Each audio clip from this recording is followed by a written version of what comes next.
NoiseNewsUK, here at Hit the Deck 2013 in Nottingham with a gentleman from Natives. How is everybody doing? Brilliant. Good. Fantastic. Thank you. Really well. How are you doing? I'm very good, if a little bit stressed. It's been quite amazing. Nothing to be nervous about. I'm mint. I've seen the perils he just got into with mints. I'll leave them on the table. Dangerous place. Now you've already played. We have. Yeah. How did your set go down? What was it like? Awesome. Good, yeah. It was a bit of a rush, like we said. Like we turned up and we were straight on. Bit stressful, but no, good. That's good. I think it was the first time Natives had played Nottingham. Yeah. And so, much like yesterday was the first time we played in Bristol, and so we expected to play to absolutely nobody. Yeah. So to play to like a room full of people is, pretty happy right now. Great. Yeah, festival's been great for us. And what was the crowd response like? Really good, yeah. But both, it's nice because both the people who clearly had just wandered in and didn't know who we were seemed to be into it. Everyone got involved with like the interactive parts, and then there was like all the rows at the front of people singing all the words, which is you can't ask much more than that, I don't think. No. So yeah, great. Cool. I mean, which stage were you playing on? It was in the rescue rooms. Rescue rooms. Nice room. Yeah, seemed like some excitable kids in there when we were in there before. Yes, yeah. It's good. Now I understand that just recently you have been working on songs for a new album. Yeah, it's done. It's finished. Yeah. And it seems like the songwriting and recording process has been a fairly drawn out process. Oh yeah. Yes. Would I be right in saying that? Yeah, we were just. Very right. It's been a long journey.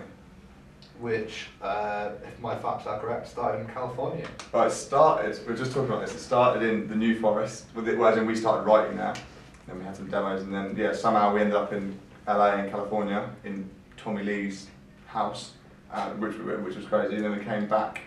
Drums in Tommy Lee's house. Yeah, we did drums in Tommy Lee's house, which was amazing, and then we came back and we did some stuff in Kelly Jones from the Stereophonics house. And then we came back to the New Forest, and then we booked out a studio near where we live in the forest for a month. And Brandon, who had worked on the stuff in America, came over, and we've just finished it all up now. So it's just been mixed. And were you literally recording in the forest, in amongst the trees and stuff? But the writing and the demos, our practice, because we live like sort of on the edge of the New Forest, and our practice room is kind of literally like there's some horses to our closest neighbours, and then it's just trees. It's amazing, just a little room in the middle of nowhere. Sounds like a unique place to write. Yeah, it's great, we love it. It's an old slaughterhouse, so it's got some vibes about it as well. It's definitely a bit creepy at night. Yeah. Like you go outside, it's just pitch black, can't see anything. Yeah, there's like no light pollution. But we put like Christmas fairy lights all the way around it. So like we basically write in the dark, but with just fairy lights. It's pretty cool. Yeah, it's Sounds called like paper lights.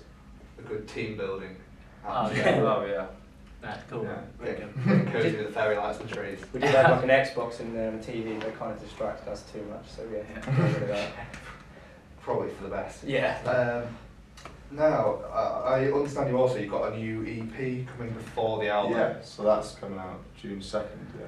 So is that a completely separate batch of songs? Yeah, we wanted it to be. We didn't want it to be cheap and be like, oh, here's an EP, but when the album comes out and all the songs are on it, it feels like. So it's 4 completely exclusive tracks. It's called Stand For Something. It's out on June the 2nd. You can pre-order it on iTunes now. Plug. Cheap.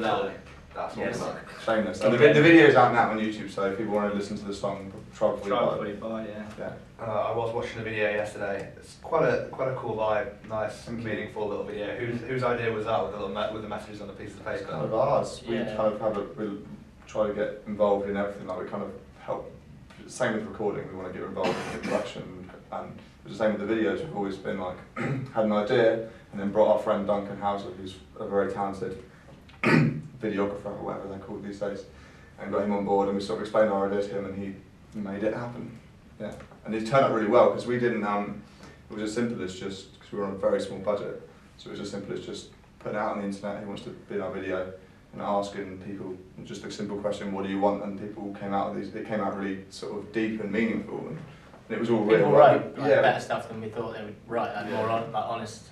It's really nice. It works really well. And we didn't tell anyone what to write at all. It's also great to be able to get like people that support our band into the video as well. Just like it gives a bit more than just them watching us.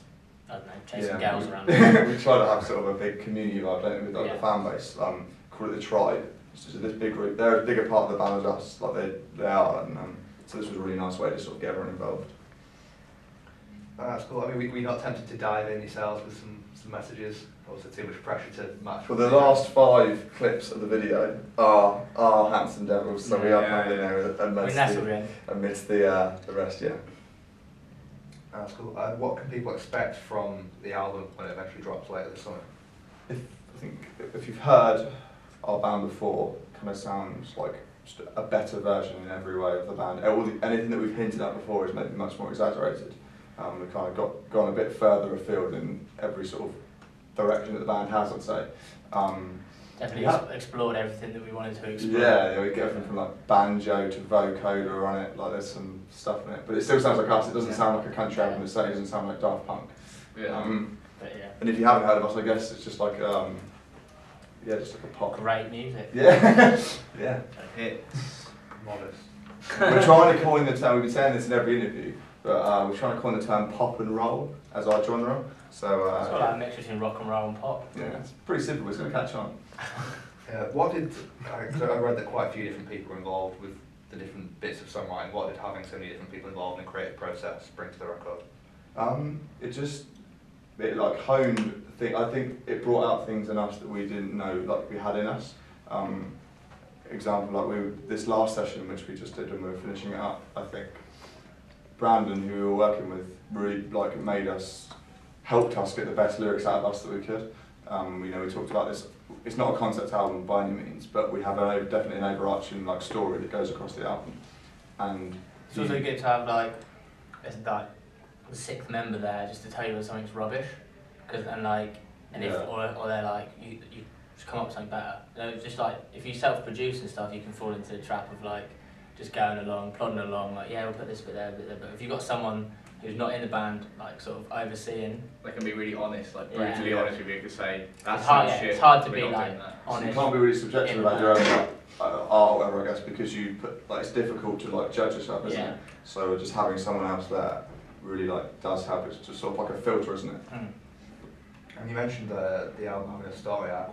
What is that story? Or what did you write about on the record? We haven't actually talked about this before, but I guess there's no reason why we shouldn't. So we kind of had this character with the name Alvima. That's kind of irrelevant, I suppose. But it kind of was about, at the start, I guess, a grieving process. So kind of the start of the story, this character gets hurt, but not in a sense of it wasn't kind of a love story album, more of a battle between sort of logic and emotion, kind of, and the decisions that you make when you're going through both a tough time and a really good time. So sometimes when you're maybe swept over with love or like feelings for someone, maybe like that overpowers the like sensible, logical side of you. And in the same sense, maybe when you try and shut down after something like really bad happens, and you try and just force all those feelings out, you're maybe too logical. And we kind of like the idea of like the balance between kind of, I guess, like a bit like Science of Nature, but this idea of like logic and love and like how they sit together. And so I wrote like a little story about it, and then that helped us sort of break it up for the lyrics. And was it based on your own experiences, or were you just kind of just making the story for this character? I mean, a bit of both. It wasn't like I got dumped and went, cool, let's write an album or anything. Yeah. But at the same time, we've all, everyone's been through things. I think it's impossible to write about things you have no clue about. So people, we a bit of both, I guess. There wasn't one particular moment in time. It just keeps you, like, if you just have with the story, it helps you like piece stuff together in your head, and you like. Because an album is like 10 songs long or something. It's sort of like it helps you know where you are in the album, what you want to write about, and like the direction you're going. So it helps in that way quite a lot. And I think more than we planned. Like each individual song definitely works in its own. You don't have to listen to the album. Like it doesn't have to be one body of work. But when you do hear it all in one go, it definitely feels. We didn't think it would as much like a journey, and you can really this does tell a story, which I think surprised us quite a lot when it was done. It does sound like a record that people will be able to relate to quite easily. Is that hopefully? Yeah, we always go for that. We kind of, as of yet, we've never written to like literally. So, I mean, this is maybe in some of these songs this is the most literal we've been, but it's still kind of open to interpretation. So maybe because me or Greg was talking about a specific thing when we wrote a specific lyric, we kind of always try and make it so that someone who's going through something can also relate to that, even if it's not. It's not kind of like it's not like reading one of our diaries. Now, another question I was going to ask, how on earth did a rock band start in the New Forest? Which I've not been there, but I imagine to be quite a sleepy place. Because there's nothing else to do. Because it's a sleepy place. Yeah. Just started school. Rebellious kids, just put it on the map. Yeah. We like, well, I guess things speak for us all, we love the New Forest. Great, I mean, these guys live in Southampton now, which is like our nearest city. But it's great, it's got like I said, a practice room just surrounded by trees, and everywhere looks nice, random horses walking around. You can just Cool. walk around, it's just nature at its But yeah, we best. had nothing else to do, so we just kind of, at school, we just didn't want to go around graffitiing skate parks or taking drugs, so we just started that.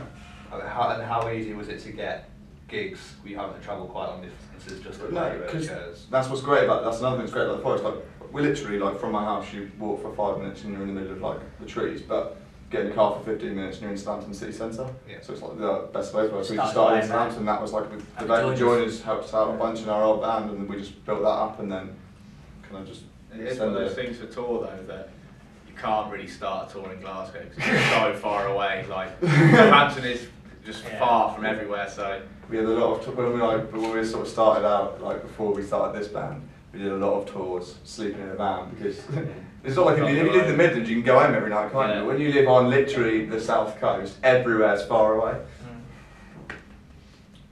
I've also been really playing at an awful lot of festivals.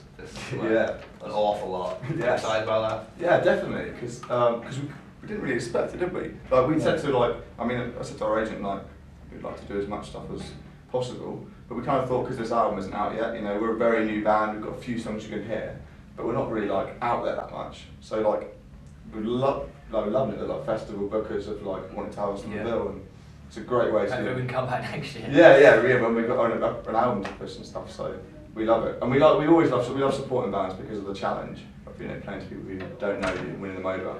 And festivals are like the perfect extension, aren't you? You've got to win them over, and you're competing with a million other bands trying to win people over as well. So perfect for us. And we're mostly playing new stuff from the new record. When you Yeah, festivals. mostly we've yeah, pretty much. I mean, it's all new to people, but anything that's been that we've released thus far, we're playing the set. Yeah. And a few other things as well.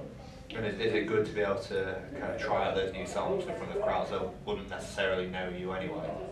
Yeah, I mean, it doesn't. It's actually it's annoying having to play songs before they're recorded, because then when we get in the studio and record them, arrangements change, parts change and stuff, and you're like, and you're in this position where it's like, well, what do we do? But it's fine. People, the songs are new to people when they hear them for the first time, so they're kind of like we've got the luxury of doing what we want. Yeah. And do you know yet just when the album's going to be out, or is it still a little bit up in the air? So early September's the aim. So hopefully we'll stick to that. Yeah. It's going to be a big headline tour to support that when it drops. Yeah, November. We were talking about it yesterday. We think we've got the plan penciled in, so yeah, we're looking at November. Well, we'll end the interview there. So everybody look out for the new Natives record when it drops in September, and the tour dates for November. Nice. And thanks very much for your time, gentlemen. Thank you very much. Cheers.